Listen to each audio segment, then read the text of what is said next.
And we here with one of the most prominent Knicks fans on the interweb, Jason Concepcion. Before I do the whole big introduction, what's going on over there, buddy? I'm still emotional from Perk's Utah Jazz PSA. I was not expecting to get hit like that with that kind of emotion on Mother's Day, and it just unlocked something that I wasn't ready for. Shout out to our guy Joe G, who edited that piece. As we welcome in the man, the myth, the legend, my Pinoy brother, Filipino power up in here. We got Network from Crooked Media, host of the weekly podcast Take Line in all caps NBA. Do yourself a favor, look it all up if you don't know what I'm talking about. Jason, it's so great to have you on Hoop Streams. Yes. It's wonderful to be here. Thank you for having me.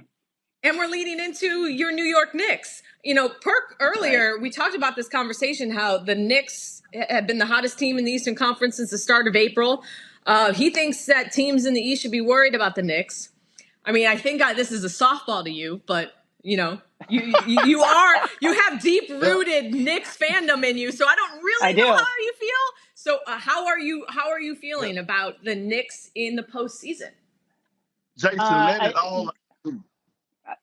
Listen, they're going to almost surely be there, right? But there's still a lot of work to do.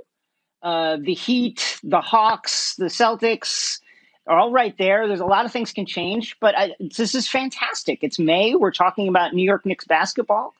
It's fantastic. The fact that they're relevant at this point in the season, it's a wonderful growth marker for a team that people didn't expect much from to begin the season.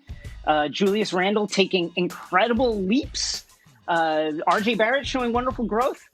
It's a wonderful season for the Knicks.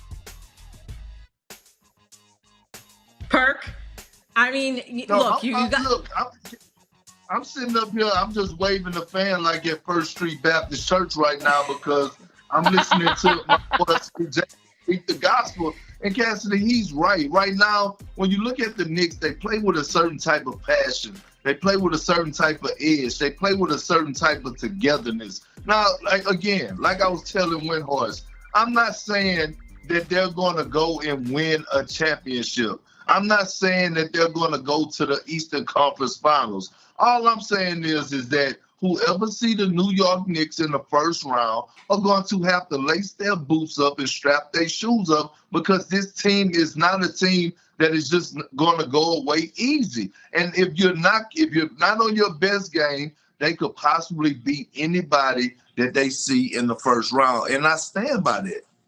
Okay, Jason, I want to ask you this because, you know, obviously there's been a lot of conversation about Julius Randle, him being, you know, Mr. New York right now. But I grew up a Bulls fan. I was going to say former Bulls fan, but that's okay. A lie. I want to ask you about Derrick. I want to ask you about Derrick Rose and how much credit are you giving Derrick Rose right now for what's developing with this Knicks team? He's been huge because, listen, the Knicks are an excellent defensive team, top 5 defensive team in the league right now. They've been hovering between 3rd and 4th best defense in the league for most of the season. But the question is always, where's the scoring going to come from? You know that Julius is going to give you something. We expect something from RJ now, but where else is the scoring coming from? And Rose, his impact off the bench has been fantastic. He's playing like the old Derrick Rose, right? The three-pointers have kind of fallen off, but he's driving to the rim. His mid-range game is among the best in the NBA right now. And he is just cutting up opposing bench units. And it's been incredibly important because, again, need that scoring outside of Julius. Thanks for watching ESPN on YouTube. For live streaming sports and premium content, subscribe to ESPN+.